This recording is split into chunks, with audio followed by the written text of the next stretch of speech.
खुशियों के रंग नेशनल ऑटोमोबाइल के संग अब सभी प्रकार की टू व्हीलर गाड़ियां उपलब्ध है, वो भी आकर्षक ऑफर्स के साथ। संपर्क कीजिए नेशनल ऑटोमोबाइल, हरिगंज और मोघट रोड, खंडवा। देखिए, पूरे देश में जिस तरीके की मनुवादी सोच को लोगों में लागू करने का काम अप्रत्यक्ष रूप से भारतीय जनता पार्टी कर रहे है, उसका विरोध करने के लिए आज हम आए।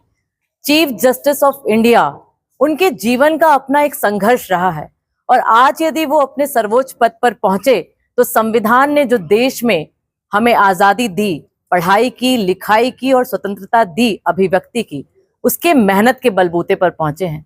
लेकिन कुछ लोग देश में रोजगार की नहीं, महंगाई की नहीं, अर्थव्यवस्था की नहीं, धर्म, जाति और संप्रदाय के नाम पर लोगों को बांटने की कोशिश कर रहे हैं। और कहीं ना कहीं ये साबित होता है कि जिस तरीके की घटना कोर्ट के अंदर सभागृह में हुई, ये यदि किसी और जाति के व्यक्ति के साथ होती तो क्या हिंदुस्तान चुप रहता, क्या मौन रहता?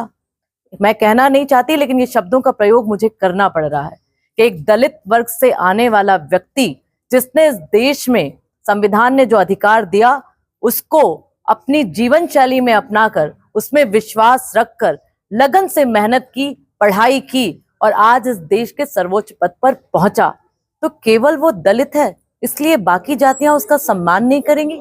ये कौन सी सोच है? ये सोच ना तो हमारे संविधान ने हमें दी, ना इस देश की तहजीब हमें देती है। इसलिए अप्रत्यक्ष रूप से भारतीय जनता पार्टी के लोग जो मनुवादी सोच को हिंदुस्तान में लागू करना चाहते हैं, इसका पुरजोर विरोध हर एक कदम पर कांग्रेस पार्टी करती रहेगी। मुझे गर्व है कि आज मेरे राहुल वैद्य जी ने इसका नेतृत्व किया और अपने समुदाय की लड़ाई लड़ने के लिए पूरी ताकत से जमीन पर उतरे। बहुत बहुत साधुवाद। जब भी किसी समाज पर अन्याय होगा, कांग्रेस परिवार के लोग ताकत के साथ उनकी लड़ाई लड़ने के लिए खड़े हुए मिलेंगे। जय हिंद, वंदे मातरम। जय जय जय जय जय भीम, जय भीम।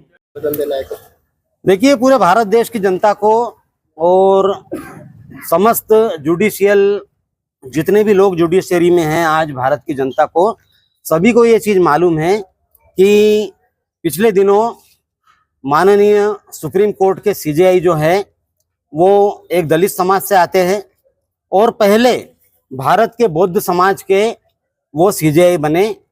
तो कुछ मानसिकता खराब लोग जो होते हैं, जिनकी मानसिकता सामंतवादी सोच, उनकी मानसिक सोच, उनकी मनुवादी सोच, तो ऐसे ही मानसिकता के खराब मानसिकता के व्यक्ति ने उनके ऊपर कोर्ट में, जहां पर कि एक फूल तक फेंकना मना है, ऐसी जगह पर एक व्यक्ति ने जूता फेंककर उनका अपमान किया है।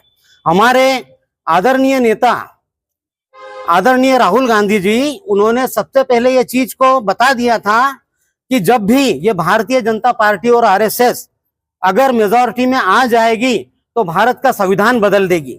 लेकिन हमारे नेता आदरणीय राहुल गांधी जी की मेहनत, उनकी भारत जोड़ो यात्रा और हमारे आजा विभाग के राष्ट्रीय अध्यक्ष माननीय राजेंद्र गौतम पाल साहब, जो खुद सुप्रीम कोर्ट में एक वकील है, उनकी मेहनत से क्या है कि भारतीय जनता पार्टी मेजॉरिटी में तो नहीं आ पाई, इसीलिए वो भारत का संविधान नहीं बदल पाए।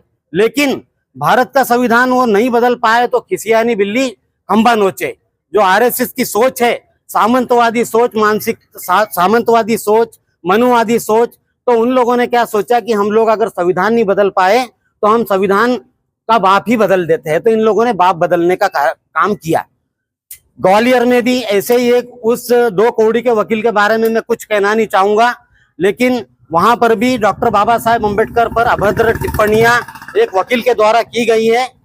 तो इसीलिए आज हम यहाँ पर पूरे अनुसूचित जाति विभाग और हमारे मेन कांग्रेस के जो लीडर है, हमारी प्रतिभा दीदी और हमारे नेता प्रतिपक्ष जी, हमारे कादरी जी, हम सभी लोगों के साथ यहाँ पर पहुंचे और ऐसे घृणित कार्य के लिए हमने आज कलेक्टर महोदय के नाम पर महामहिम राष्ट्रपति जी को, प्रधानमंत्री जी को, गृह मंत्री जी को, विधिक मंत्री, इन सभी को हमने ये ज्ञापन सौंपा है कि भविष्य में ऐसे घृणित कार्य की कहीं पुनरावृत्ति न हो जाए, नहीं तो पूरी कांग्रेस पार्टी और समस्त दलित समाज रोड पर उतरकर सड़कें, क्या है, चौराहे, चक्के और ग्राम तक जाम कर देगा। तो इस प्रकार की कार्यवाही कभी ना हो, इस प्रकार का मतलब घृणित कार्य कभी ना हो। इसीलिए शासन प्रशासन को हमारी चेतावनी है कि सत्ता प्रशासन आप अब होश में आ जाओ। इस प्रकार का घृणित कार्य अगर कोई करेगा तो फिर कांग्रेस पार्टी और ये दलित समाज उससे निपटना अच्छी तरह से जानता है।